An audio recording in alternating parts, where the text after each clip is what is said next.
ನಮಸ್ಕಾರ ಸ್ನೇಹಿತರೆ, ನೀವು ನೋಡೋದಕ್ಕೆ ಶುರು ಮಾಡಿದ್ದೀರಿ ಸುದ್ದಿಯಾನದ ನ್ಯೂಸ್ ಶೋ. ನಾನು ಹರಿಪ್ರಸಾದ್.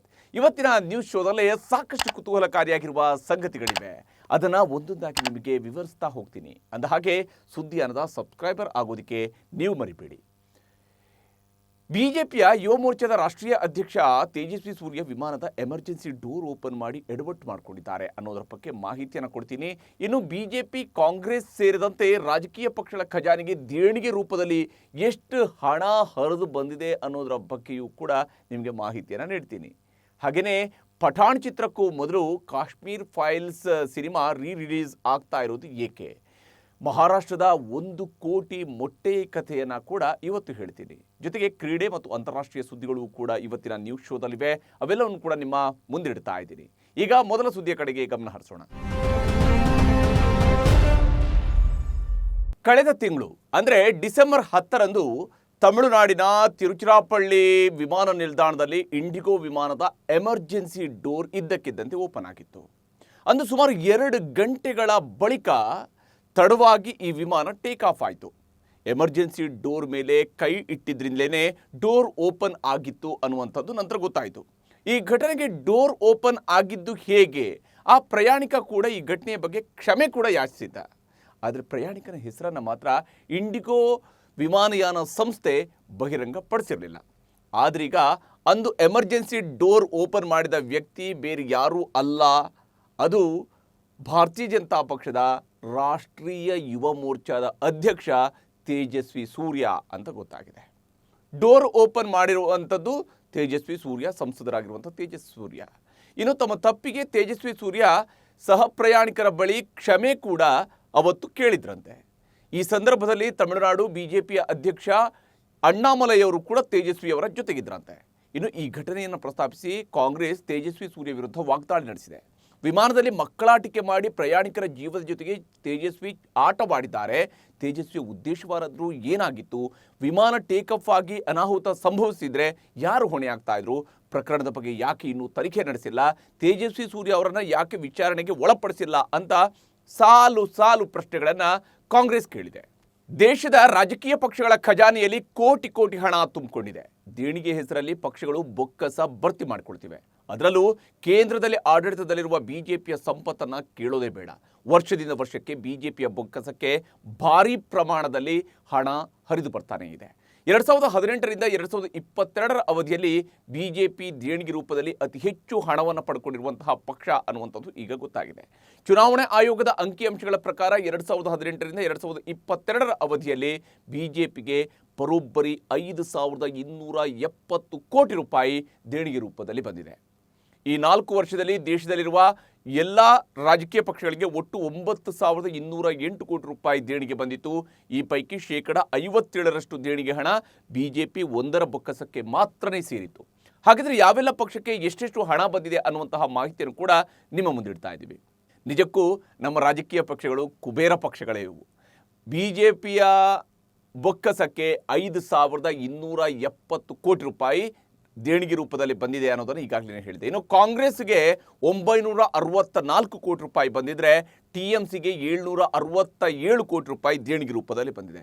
2022ರಲ್ಲಿ ಬಿಜೆಪಿಗೆ 1,033 ಕೋಟಿ ರೂಪಾಯಿ ಹಣ ದೇಣಿಗೆ ರೂಪದಲ್ಲಿ ಬಂದಿದ್ರೆ 2022ರಲ್ಲಿ ಒಂದೇ ವರ್ಷದಲ್ಲಿ ಕಾಂಗ್ರೆಸ್ಗೆ 253 ಕೋಟಿ ರೂಪಾಯಿ ದೇಣಿಗೆ ರೂಪದಲ್ಲಿ ಪಡ್ಕೊಂಡಿದೆ ಈ ಒಂದು ಪಕ್ಷ. ಇನ್ನು 2022ರಲ್ಲಿ TMCಗೆ ಒಟ್ಟು 528 ಕೋಟಿ ರೂಪಾಯಿ ದೇಣಿಗೆ ರೂಪದಲ್ಲಿ ಹಣ ಸಂಗ್ರಹ ಆಗಿದೆ. ಅಂದರೆ ಕಾಂಗ್ರೆಸ್ಗಿಂತ ಕೂಡ ಹೆಚ್ಚಿನ ಪ್ರಮಾಣದಲ್ಲಿ ಹಣ ಈ ಒಂದು ವರ್ಷದಲ್ಲಿ TMC ಪಡ್ಕೊಂಡಿದೆ.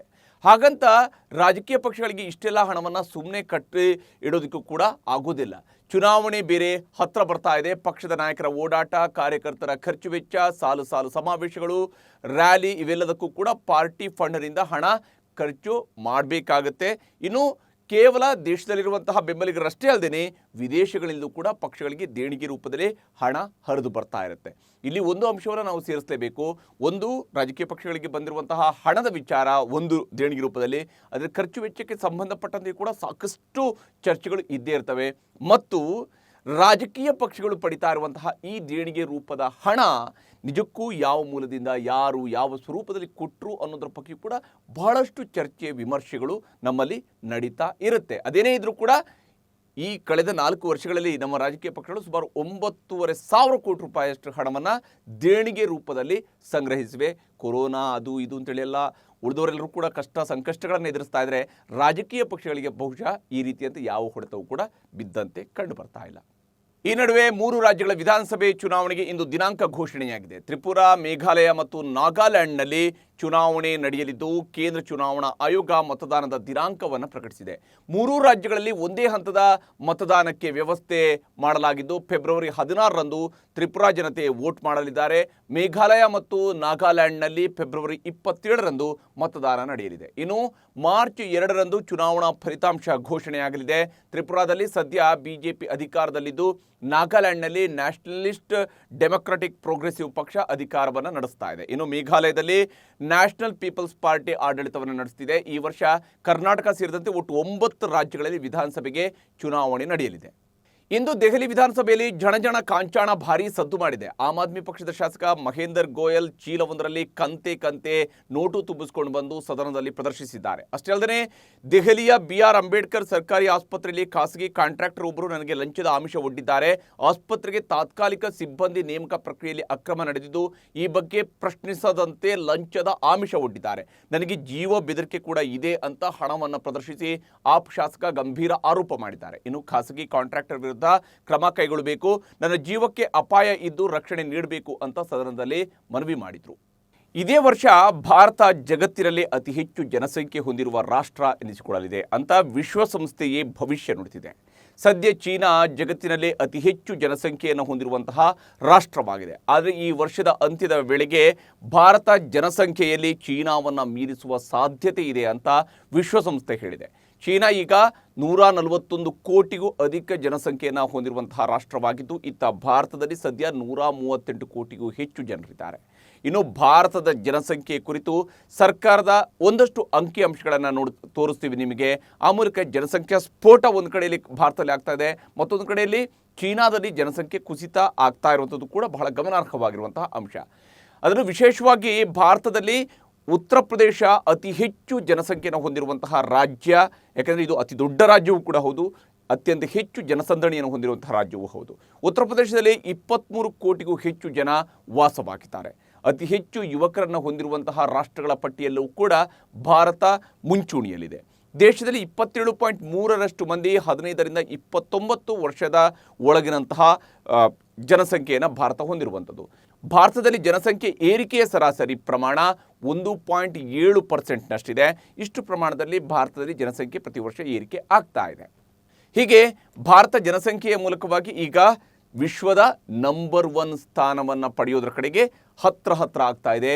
ಚೀನಾ 60 ವರ್ಷಗಳ ಬಳಿಕ ಚೀನಾದಲ್ಲಿ ಜನಸಂಖ್ಯೆ ಕುಂಠಿತ ಆಗ್ತಾ ಇದೆ. ಚೀನಾದ ಬಿಗಿ ನಿಲುವು ಅಲ್ಲಿಯ ಜನಸಂಖ್ಯೆಯ ನಿಯಂತ್ರಣದಲ್ಲಿ ಇಟ್ಕೊಳ್ಳೋದಕ್ಕೆ ಸಾಧ್ಯ ಆಗಿದ್ದರೆ ಭಾರತದಲ್ಲಿ ಜನಸಂಖ್ಯೆ ವಿಚಾರದಲ್ಲಿ ಸಲಹಾತ್ಮಕವಾಗಿರುವಂತಹ ಸಲಹೆಗಳಿದ್ದಾವೆ ಹೊರತು ಅದು ಕಾನೂನು ರೂಪದಲ್ಲಿ ಕಟ್ಟುನಿಟ್ಟಾಗಿ ಯೋಜನೆಗಳನ್ನು ಜಾರಿಗೊಳಿಸೋದಕ್ಕೆ ಸಾಧ್ಯ ಆಗದೇ ಇರುವಂಥದ್ದು ಕೂಡ ಮತ್ತೊಂದು ವಾಸ್ತವ. ಬಾಲಿವುಡ್ ಬಾದ್ಶಾ ಶಾರುಖ್ ಖಾನ್ ಜಗತ್ತಿನ ಅತ್ಯಂತ ಶ್ರೀಮಂತ ನಟರಲ್ಲಿ ಒಬ್ಬರು ಅನ್ನುವ ಹೆಗ್ಗಳಿಕೆಗೆ ಪಾತ್ರರಾಗಿದ್ದಾರೆ.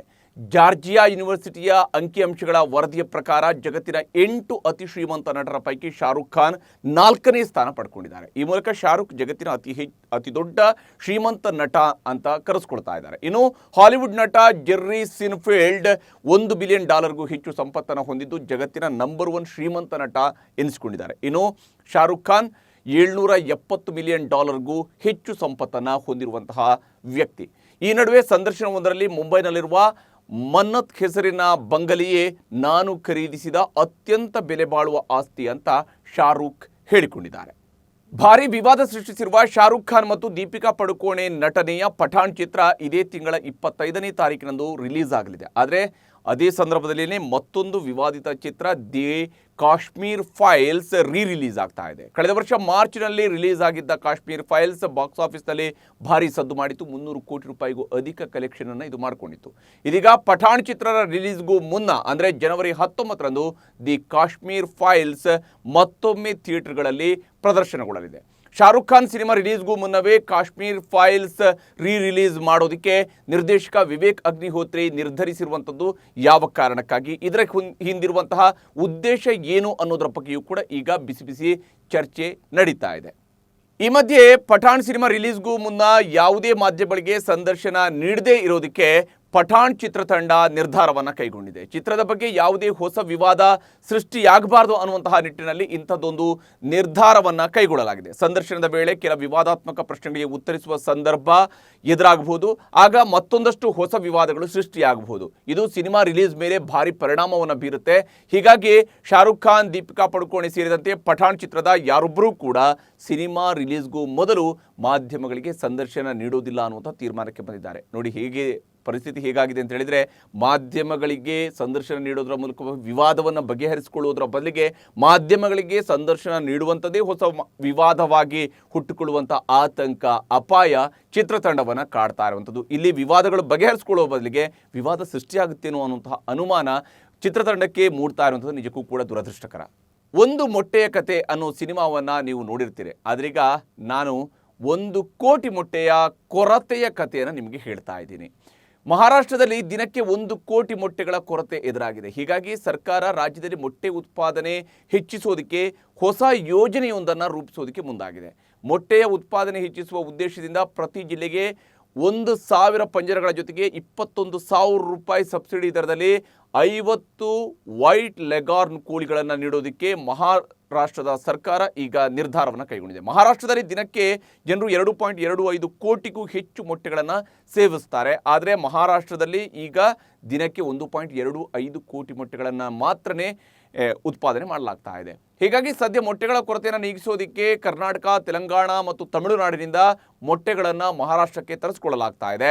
ಔರಂಗಾಬಾದ್ನಲ್ಲಿ ಕಳೆದ 2 ತಿಂಗಳಿನಿಂದ ಮೊಟ್ಟೆಯ ಬೆಲೆ ಏರಿಕೆಯಾಗಿದ್ದು 100 ಮೊಟ್ಟೆಗಳ ಬೆಲೆ 575 ರೂಪಾಯಿಗೆ ಏರಿಕೆಯನ್ನು ಕಂಡಿರುವಂಥದ್ದು. ಅಂದರೆ ಒಂದು ಮೊಟ್ಟೆಗೆ 5 ರೂಪಾಯಿ 75 ರೀತಿಯಲ್ಲಿ 5 ರೂಪಾಯಿ 75 ಪೈಸೆ ರೀತಿಯಲ್ಲಿ ಪ್ರತಿ ಮೊಟ್ಟೆಗೆ, ಇದು ಹೋಲ್ಸೇಲ್ ದರದಲ್ಲಿ, ಅದು 100 ಮೊಟ್ಟೆ ಖರೀದಿಸಿದಾಗ ಆಗುವಂಥದ್ದು.